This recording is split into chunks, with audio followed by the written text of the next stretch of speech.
All right, coach. I know we talked a little bit before, but still, uh, and probably everybody in the basketball world already know who you are, but still, can you like introduce yourself a little bit? Yeah, definitely. So, Ed Streit, strength and conditioning coach, formerly with the Los Angeles Lakers, Chicago Bulls in the NBA, also with the University of Dayton, University of Connecticut, Arizona State, DePaul University. Kind of been around the block a little bit. Primarily focused with basketball athletes, now transitioning into some private sector stuff in the city of Los Angeles and some other places. That's kind of where I'm at now. But yeah, from born and raised in the city of Chicago. So, growing up with the 90s Bulls and, MJ and watching those guys, that basketball quickly became, my first love. So, some of my earliest memories are sitting, crisscross applesauce in front of a TV watching the Bulls bring it home year after year, which was awesome. I wish I was older to kind of appreciate a little bit more, but that kind of really made me fall in love with the sport of basketball. And then I fell in love with the weight room, kind of getting involved with athletics, and way down the road I got to put those two together with basketball and strength and conditioning, and was fortunate enough to kind of have things work out to where I had a 10-year career in the NBA, and got to work with some incredible professionals, both on the athlete side and from the practitioner and coach side of things. So yeah.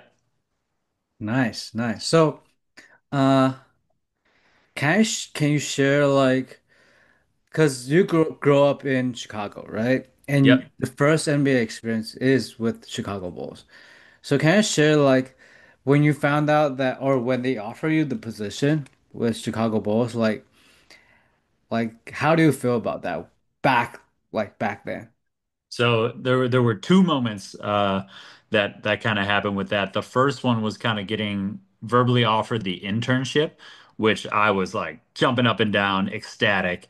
I started off as an intern there for 2 seasons, and like that experience was tremendous with Nick Papendick and Matt Johnson. They were the ones that kind of took me under their wing and taught me a lot, and I really kind of blossomed under them. But yeah, so the first one was, when I was an intern, and then kind of when I got hired on full time as an assistant, like, and that's a little bit more formal. You get an actual contract, and the Bulls were really cool. Their letterhead had like the 6 championships on it with the Bulls logo. I still have that saved away somewhere. So yeah, you can definitely say I was a little bit excited about that one. Nice, nice. What about the moment you got offer from LA? Do they also have like what championships on there? They might run out of paper, but I remember, at that time I was at the University of Dayton, and honestly, like I loved my time at the University of Dayton, and there was almost nothing that could pull me away from that place. Shout out to Anthony Grant and the whole crew there, and all the players that I worked with there. That was, one of my favorite stops along the way. But when the Lakers have a position open and Bron's there, and you know what they're gonna do, and they're about to turn it up. Like you have to go after it. I was fortunate enough too to kind of, have things work out to where I got that position. I remember I was sitting in my living room when they called, and offered the position, and I had to mute the phone, and I'm, screaming some things in the background, but yeah, I was very, very, very thrilled about that to get back in the NBA, especially with that situation. Cool, cool. So let's go back to like when you first start your internship with the Bulls, like probably is it like 10 years ago? Oh man, Almost 10. that's like 13 years ago Oh. now. Yeah. So back 13 years ago when you started with the Bulls and like now how do you think our field changed in the past like 13 years? Um, as far as strength and conditioning, I don't know if it's changed too much. I think social media plays a much larger presence, which is awesome because it's more sharing. I think that's one of the biggest things. I think podcasts and just the ability to do this like we're doing right now. I think the ability to kind of grow and share has become a lot easier. There's so much information out there. Now, don't get me wrong, there's some really, really good stuff, but there's some stuff that I'll just say might not be for me, because to each their own. Um, but yeah, I think that's probably one of the biggest ways that things have changed is, the social media, the connecting, and the ability to kind of, share more, which, can, if you take advantage of it, you can grow exponentially, year over year. Nice. So this is probably a stupid one, but like, does that mean like go back to like 13 years ago, like what strength coaches are doing are probably kind of the same that nowadays the strength coach are doing? I think so. Like, at least in my opinion, one of the coolest things that I got to be a part of when I took the position with the Chicago Bulls is I'm part of that Al Vermeil tree. It's legendary. Al Vermeil is a legend in our field. And I like to, mold a lot of what I do with a lot of what he did, obviously with some, modern twists and caveats. But I think 45 pounds is 45 pounds right now. 20 kilos is 20 kilos, and it always has been, always will be. Bob Alejo once said too, like, you can tell me what you call that exercise, and I'll tell you what we called it back then. And Chip Schaefer, I was also very fortunate to work with him. He said some of the same stuff. So, and those are guys that, were around the 90s Bulls. So I think a lot of it is the same. Now, don't get me wrong. I think we have some really cool opportunities with advancements in technology, and research, and some of those things to kind of apply to our training. But like for the most part, some of the principles that we use have been around for a very, very long time. Cool, cool. So 10 years in the league, what like go back or like watching back, like what do you think you learned throughout the 10 years of like the experience?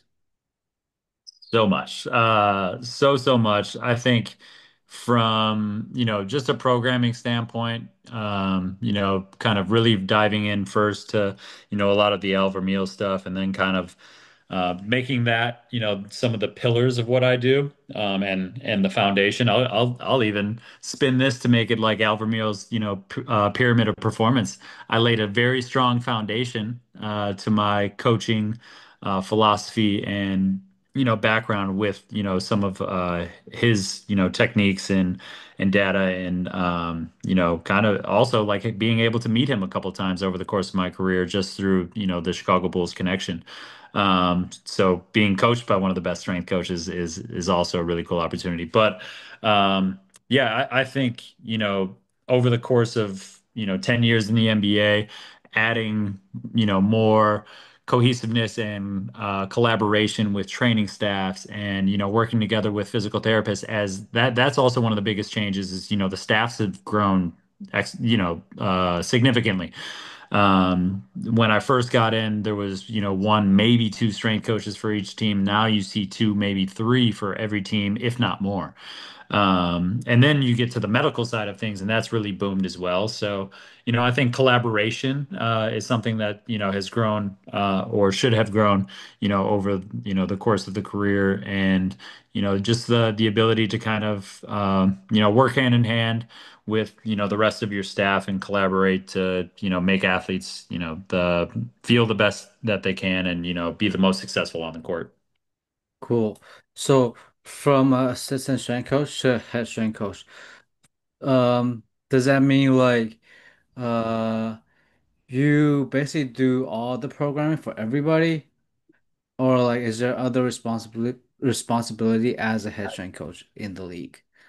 Yeah, I think every place is different. I was also very grateful, when I was with Chicago as an intern and an assistant. We had a framework to work through, and it was, a system. These are the movements we want to execute, the progressions we want to execute as well. We want to meet the athlete where they are. There's a lot of variables that fall into, their training history, training age, injury history, their rotational status, if they're playing 40 minutes or 10, how old they are. There's so many variables that come into play. But yeah, kind of filtering through all of that information, and yeah. Cool.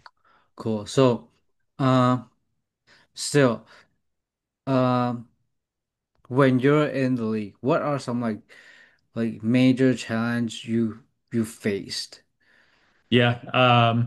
And actually kind of thinking about a little bit more on your last one, sorry, to circle back, but the ability to work with that framework. So when I was the assistant, I worked under the framework that we had. And then when I was the head strength coach, I kind of put the same framework and just had my assistants work in that in that framework as well.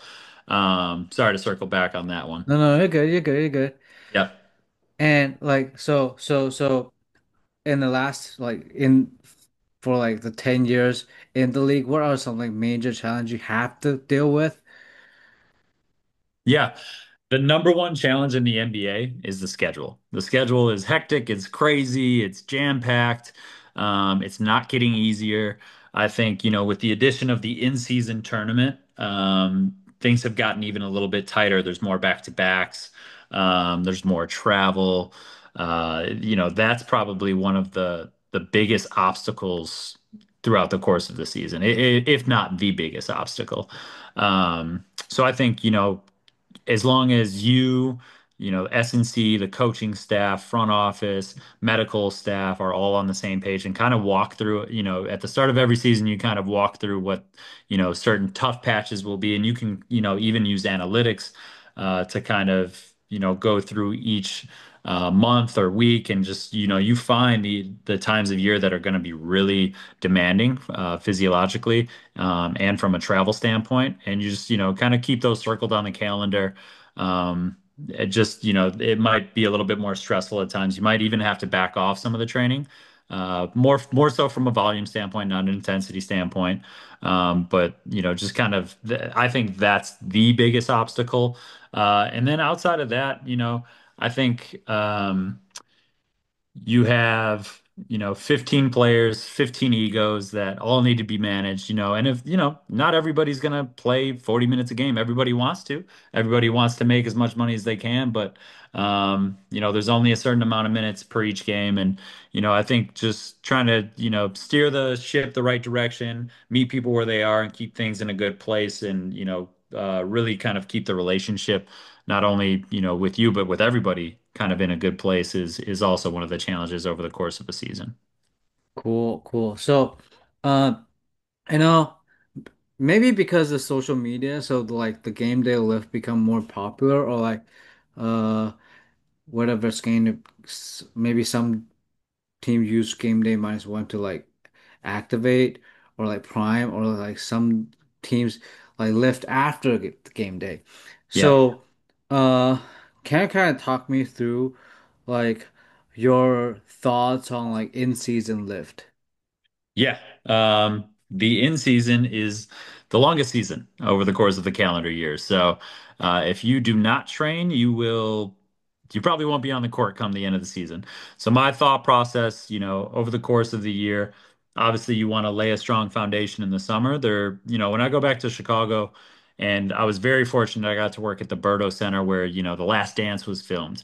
And there was this huge, not poster, but, this saying on the wall that there will come a time in winter where your body asks what you did all summer. And that just like that hits home because you get to December and it's like your body's breaking down on you and it's just like, well, what were you doing all summer? Did you lay a strong foundation? Were you training all summer? Did so yeah, I think laying a strong foundation in the summer is obviously very important. Really ramping up in the preseason, like you should hit the ground running in the preseason, not play yourself into shape. You should be in elite shape going into the season.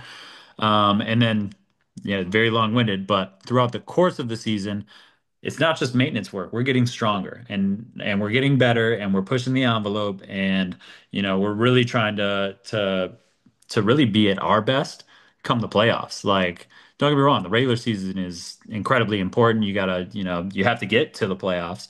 But I was very fortunate. I think it was like 8 out of the 10 years I was in the NBA, I was in the playoffs.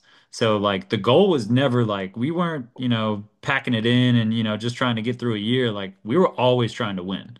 Even some of those years, like, we didn't make it. We had very talented rosters. It just didn't, pan out the way we wanted to. But the goal was always to make the playoffs and to be at your best going into that situation. I think one of the biggest examples of that is my first year with the Lakers. We won the championship in the bubble, and that season went over a calendar year. And the world stopped in March, and gyms weren't open, nothing was open. We had companies send us equipment, get it to all of our players. We were doing Zoom lifts. Shout out Gunnar Peterson and Chatton Hill. We would meet at Gunner's gym and kind of do our Zoom lifts, and then maybe some guys might just be in town and come lift at one of the gyms. We might see it. You never know. But you had to, with the goal of winning a championship that season and thinking that things would come back, you had to keep training. So, and then we got to the bubble, and our guys were in a really good place, and they were still in shape, and they were still strong, and I think that kind of showed when we got there. Perfect, perfect. I love this. So want to dive a little bit deeper into this. So can you kind of share like your uh your way of doing the in-season lift? Is it do you do game day lift or the day after? What is it like? And or like when do you use game day lift and when you use different like approach? All of the above. Always be lifted. No, it's cool too because like I look back, like Al Vermeil was doing game day lifts. He would have guys snatching in the mornings and shoot around. He would have guys lifting before the game, after the game. That stuff has been around a very long time, and it's I remember first seeing it and learning it, and it was just like, whoa, what is it like? They gotta be fresh. And it's just like, no, no, no. Like with 82 games, you got to be fresh when you get to 82 and beyond. But yeah, to kind of dive in a little bit deeper, I think with the game day lifts, again, high days high, low days low. I think, that everybody knows that now. But obviously be wary of back to backs. So if we were lifting, we would usually lift post game, on the second night of a back to back. Still do, come in pregame. Everybody hits the gym pregame, and that could be some flow mobility, some activation, some priming work. But a lot of our guys would do, some strength work pregame. So we would do low volume, high intensity strength work. I think some of our guys have set PRs too. I remember Rajon Rondo in the bubble, hit like a 225 front squat right before a finals game. That dude's a beast. Austin Reeves, he's front squatting anywhere from 185 to 225 pregame, and 315 to 400 pound deadlifts pregame. So we'll get some really good strength work pregame, and then your higher volume stuff for physical development guys, that's usually going to be postgame. Or if it's a guy that's not anticipated to play, like they might even lift at shoot around in the morning and pregame or postgame or all three. So it really just kind of all the training variables for the individual athlete, their training age, training history, how much they're playing, injury history, those all come into consideration. So I know there's a lot of moving factors, and it could change immediately. Like one guy goes down, next man has to be up. So you also have to be careful with that too. You never want to crush a guy pregame because there's always a chance that they could play. So Cool, cool. So um in the past, I know probably in the past 10 years, like you got more and more technology, like you mentioned. There's force plate, there's GPS. I don't know if you guys use Connexon or Catapult, but yeah, uh does does having that change the way you guys like uh the way strength coaches and coaches program practice during the season? a little bit, it can. I think, RPEs are one of the best in my opinion. Session RPEs. Like I remember using pen and paper back in Chicago, and using, RPEs and acute to chronic workload ratios with some of the, GPS monitors that we had. We'd run them side by side. You get an internal versus external measure.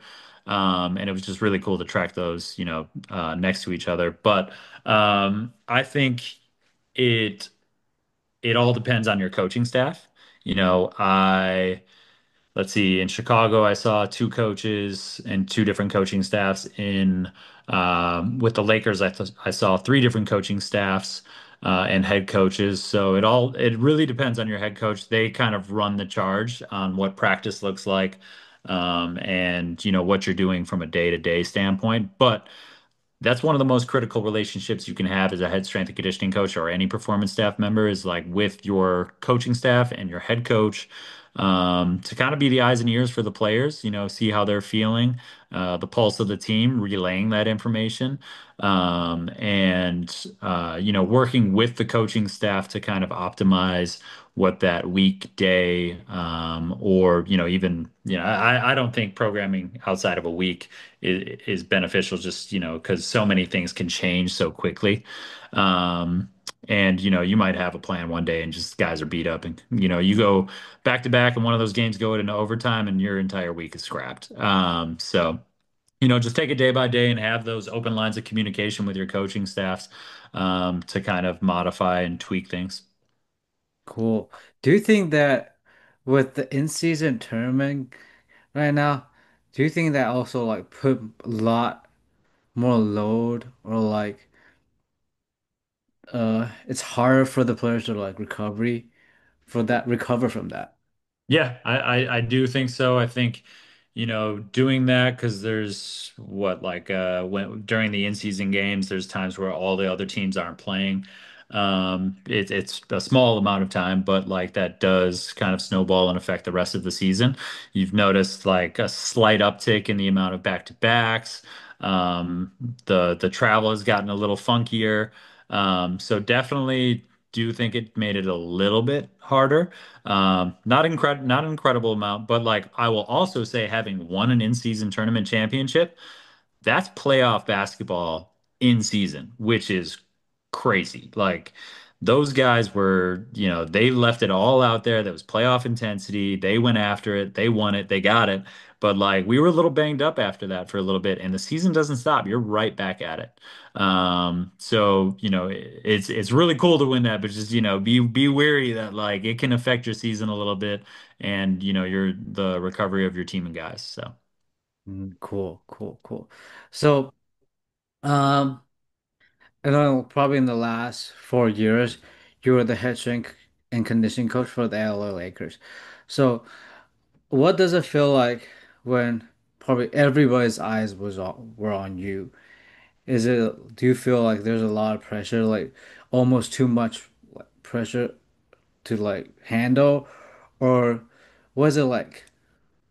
Yeah, I think it was always really cool, zooming out and looking back, like one to be a head strength coach in the NBA at any team, like or to be, a strength coach for, in any position, any role, any team, even in the G League, like that was one of my biggest goals since I was a little kid is to be a head strength and conditioning coach in the NBA. And to say that like I checked that box, I climbed that mountain, is so awesome. And again, I'm incredibly grateful for everybody that's played a part in that, and being able to do that. It doesn't, you don't do that by yourself. You get there with great mentors and great colleagues. And having great relationships with, people in your front offices and elsewhere. So, but I will say that, with the Lake Show, it's different. The eyes are always on you. The cameras, like you go to other cities, like well, with when you're with the Lakers, like those arenas sell out when you're in other cities, and people will be like, "Wow, like it's never like this," and we'll just be like, "It's always like this for us." Especially you got Braun there, and it's different. But like I think one thing that I've always prided myself on is being where my feet are. So it's like with all that going on, like you just look down, be where your feet are, be grateful to be in that moment, but like know you have a job to do and you have to execute at the highest level. And there's a reason that you are there, and it's because you have been doing that, and continue to do that. So, and not getting caught up in all of the lights, the glitz, the glamour. Like I come from nothing on the south side of Chicago. Like so to be in those situations is cool, but like you also have a job to do, and it's like, all right, let's get to it. So I didn't really feel any pressure. Also, like the weight room's in the back, you might, do a little activation and stuff with the guys out there, but like I'm not the one out there shooting threes and dunking, leave that to the all-stars, and the role players and the team. Like it was really cool to be around, but like when it comes down to it, we are support staff. We are supporting, the main guys out there and hopefully, supporting them very well so they can do what they do at the highest level and, do it in a healthy manner. Nice, nice. So, uh, you were with the Chicago Bulls, you were with the Lakers. Basically, like every young strength coach is probably want to be at those positions, whatever it's like G League assistant strength coach or head strength coach, especially in the NBA. Like, so, what are some like advice you would give to like those young practitioners out there? They want to be, I don't know, maybe they want to be in the NFL, maybe they want to be in the Major League Baseball, or maybe they want to be in NBA. Like, what are some advice you would give to the young coaches? Yeah, it kind of all goes back to what I just said too, just about being where your feet are. It's just one of my favorite, like anything that's going on. It's just like if you're going through adversity, be where your feet are, like handle that moment. Or, in moments of like really cool situations and greatness, like be where your feet are, but like don't get me wrong, take those moments in and embrace them. But like for young upcoming strength and conditioning coaches, be where your feet are. Like wherever you're at, like own that space, separate yourself, do the best you can, and learn as much as possible from anyone you can in the space. Be a sponge, and again, just be where your feet are. Like if you're at a Division 3 in Vermont, you should try to be the best strength coach at that Division 3 in Vermont. Like, and separate yourself. Put the logos forward in the fridge on every water bottle. Show up early, stay late. Especially when you're younger, you have the capacity to do that. And you'd be silly not to. But that's kind of how you get ahead and separate yourself. Some other things too, I would just say like master the basics first. I think today in, the Instagram and TikTok era, the fancy stuff, the flashy stuff is what everybody's focused on. And like, that's the stuff that's getting all the likes and all the hits. But like when it comes down to it, 90% of the training I've done over my 10 years in the NBA is just the basics and doing the basics well and doing them well over and over and over and over and over again. Um, it's going to get you the most bang for your buck. You're going to get the best output with your athletes, especially like those younger physical development guys. That they just need the basics done well over and over and over again. So keep pound that rock. That's another great saying. Pound the rock. Show up day to day. But like that's the stuff you want to kind of hone in on. Um, and then I'd also say like practice what you preach, get under the bar, go lift, go put yourself through some programs once or twice. Try stuff you normally wouldn't try. Like, I have done, 5-3-1 numerous times. Built like a badass. That's like an old program. Like, but just kind of just do some, stuff you wouldn't normally do, just so you can kind of, expand your horizons a little bit, and kind of get a little bit more familiar with stuff you might not do yourself. Um, I'd also say, build your network. So this is a very long-winded answer, but build your network. I think networking is one of the most important, things you can do as a young strength and conditioning coach. Getting to know not only, again, be where your feet are, get to know the people you work for very well, and a deeper understanding of what made them want to be a strength coach, what drives them, anything you can learn from them, and then tap into their network.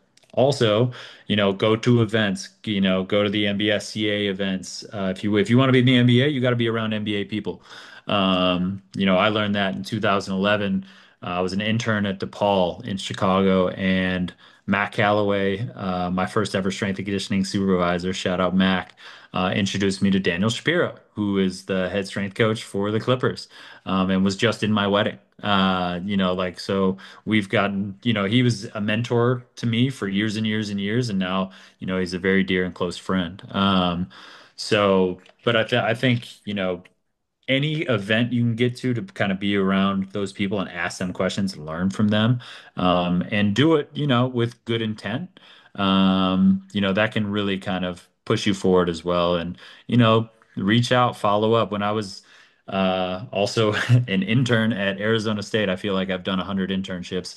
I would reach out to every NBA team that came in and, you know, hey, do you need a gym? You can lift here at ASU if you need it. Hey, do you need some protein shakes? I could run them to the arena if you need it. You know, that's the stuff that's going to separate you. Sometimes I wouldn't even get a reply. Sometimes I just get a one word no. And then also times, you know, I'd also get somebody who accepted that. And that actually was one of the ways it turned into an internship with the Chicago Bulls. You know, I went and met Nick Papendick at the Ritz in well, what is that, Biltmore, which is now the Canby, so it's not even the same building. That's how old I am. But we went and got coffee, and you know, we chatted, and that kind of, you know, turned into the opportunity for the internship. So, you know, really just kind of network your tail off. Um, and then I'll also say just be adaptable. Like when, you know, when I was taking all these internships and bouncing around, most of them aren't paid. Like, so I was bouncing and managed a nightclub in Scottsdale, like on the side to make ends meet. I didn't sleep that much. I keep my hair low, but you know, there's a lot of gray hairs there from that era in my life. But you know, it was worth every gray hair. And then I'd also say, like, you know, you might have to pick up and move for a job, you know, overnight, as some of us may know. It can come really, really, really fast. But like when I was, you know, took the internship at ASU, I popped out there. I was broke. I bought a mattress my first night there, put it on the floor, and flipped my, you know, two boxes that I had for my clothes over and had them as nightstands. That was, you know, that was elite living back then. Lived off protein shakes. So just be adaptable. And then the biggest thing is just never stop learning to like read, ask questions, tap in with people, listen to podcasts. There's so many cool ways to learn. You know, in today's, you know, era, like you can get on social media and learn from some of the best. You can hop on a podcast and hear an hour conversation with, you know, 2 to 3 to 5 of your best, you know, your the best strength coaches in the game. So I would, you know, just always continue to learn and then just build relationships. So, you know, that goes back to the networking thing, but like relationships like are going to get you jobs. If there's a stack of 100 resumes and somebody knows somebody, like yours might get put on top because of your relationship with somebody on staff. So Cool, cool, cool. All right, so I know that's the list I sent you, but still, I got I got a few more questions I want to ask. fire away. Let's keep it So, rolling. all right, this is gonna be tough. So, uh, I was with If you uh, ask me Michael Jordan or LeBron, this is gonna get crazy. all No? right, All right, cool. We'll save that one for the end. all right. So, all right, so last year, wait, so the first year I got to Louisville, I would get to work with men's basketball for a year, Yep. and then the whole staff got let go. Yep. Right. Then I stay at the city for like another year, which kind of hurts. Right. So my question to you is, with all the hypes, with everything you've done in the past like few years, leaving that position and staying, like, why do you choose to stay in LA? Yeah. So LA, if you if you've ever been, it's beautiful. Number one. LA is an incredible place. Like the weather, it's 75 and sunny every day. Like what the sunshine can do for my physical and mental health is unmatched. So and I'm in Marina Del Rey. I'm looking out my window right now and see some water and blue skies and some palm trees. So that's first and foremost. Second is, you know, the network that I was able to kind of tap into in LA is second to none. You know, the people out here, some of the most successful people in the world. You know, they feel like I feel with the weather. This is where they want to be, and where this is where they set up shop. So I was very fortunate. You know, I due to an NDA, I can't, you know, release who I work with, but I work with one of the most successful businessmen ever. Like he's one of the, he's not, he's an orca whale. Like he's one of the apex predators, and he's even referred to himself as the LeBron James of what he does. So, to set up shop and go private out here and to be around some of those individuals is really cool. Don't get me wrong, like I love the NBA, I love basketball. But this is also where all those guys come to train too. So I can tap into to other teams and other, players if they need somebody in the LA area while they're out here. That's been really cool, not being limited to, my one team that I was limited to before. I kind of have the freedom to do as I want and do as I please there, while also being around some of the most successful people in the world, and helping them reach their goals. And they are just as driven, just as, interested in their performance as some of the professional athletes. So also, wifey got a really good job out here. So, me doing this and her doing her thing out here, I'm being a supportive new husband. And we're both, trying to conquer the world from LA. So. Cool, cool, cool. So, uh, can you kind of share like some of like maybe one or two moments that you feel like when you're whether it's in the league or out like at college level or whatever it is, like the moment that you feel like, yes, this is the reason why I do strength and conditioning at the first place. Yeah, I think some of the coolest ones, like I really don't think I didn't get into strength and conditioning for myself. Like, I think it's really cool to make an impact on other people's lives and physical outcomes. So, one of my favorite stories is Cristiano Felicio from the Chicago Bulls. Like, barely spoke English when he got to the Bulls. Like, it has a heart of gold, one of the best people. Like, it's like a brother to me. I love that dude. But, like, he worked his tail off every single day, became one of the best lifters I've ever had in any sport or, over the course of my career, one of the best lifters I've ever had, strong as can be. And, worked his tail off and got a really, really good contract and deserved every penny of that. And like, it changed his life, changed his family's life. Like, that's the cool stuff to me. And then, also working with Zach Levine when I was in Chicago and rehabbing his ACL and watching him come back and just crush it. Same thing with Derrick Rose, getting the ability to work with him on some of his rehabs and watch him come back and have the career he had, like, and just, crush it and be one of the best, humans I've ever been around. So I think it's like, those things, it's like, and most recently too, like Jared Vanderbilt, like working with him, from, his bilateral foot surgeries and watching him come back and being able to kill it. Like, and he's going to have a monster year this upcoming year. Like, those are the cool things that keep me going. And Austin Reeves, undrafted, rookie, and now like he's killing it. Like to play a small piece in, their success and, kind of help lay the foundation of their career or, help them kind of turn things up or turn things around. Like, those are the moments to me that probably mean the most. Then outside of that, it's, like the really cool experiences. Like, everybody, you get in this too because you want to win. I'm a really competitive person, back to, I don't know, winning state championship in high school. Like, that was just the people I grew up with. We all wanted greatness, to win, and to win at the highest level, win an NBA championship. Like, that was incredible. Win an in-season tournament, the first one ever, incredible. Like, to be a part of those moments too, and, have, a championship ring, sitting in, my safe is like, those are pretty cool moments too, and, a big part of why I do it. And then lastly, I think too, having been the forever intern and the young guy and then transitioning into that leadership role, to like have guys, and help play an impact on guys' careers, like Anthony Berry, one of my, like, he was an assistant with us and now he's crushing it in Charlotte as the head strength and conditioning coach. Like, to watch him, climb and grow as a professional and a human being, like, it's awesome. I'm so proud of him, and like, like to watch him, Rich McLaughlin was worked with me at Dayton, helped me out with the basketball teams. He was working with women's basketball and helping me with men's basketball. And now he's, with the Atlanta Hawks. And like just to watch like the growth of other people's careers and say I had like the teeniest, tiniest part in that, is also super, super fun.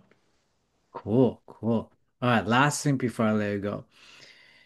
You get to learn with all these like some of the greatest in our field, and you've been in the league for like 10 years.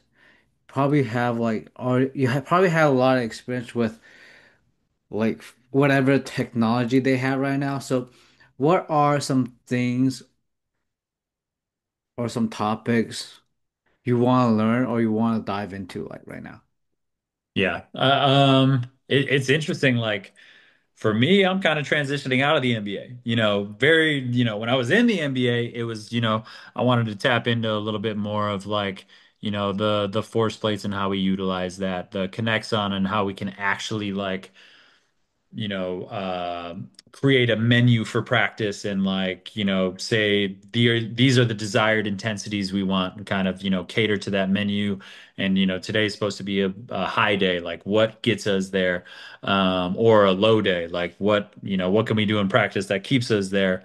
That I would have said stuff like that. But now, like transitioning into, this new role in Los Angeles, it's like, I'm working with some people that, are a little bit older, like so longevity, like reducing sarcopenia, increasing, muscle mass and the life quality, life expectancy, whether that's through, training, nutrition, biohacking, like all of that stuff. I think that's kind of a whole new frontier I'd, kind of been looking at from the side a little bit, but now it's like it's a big part of the people I work with on a day-to-day basis, and what they're interested in, and what they want to know about. So therefore, I want to know about it, and it's riveting stuff. It's fascinating.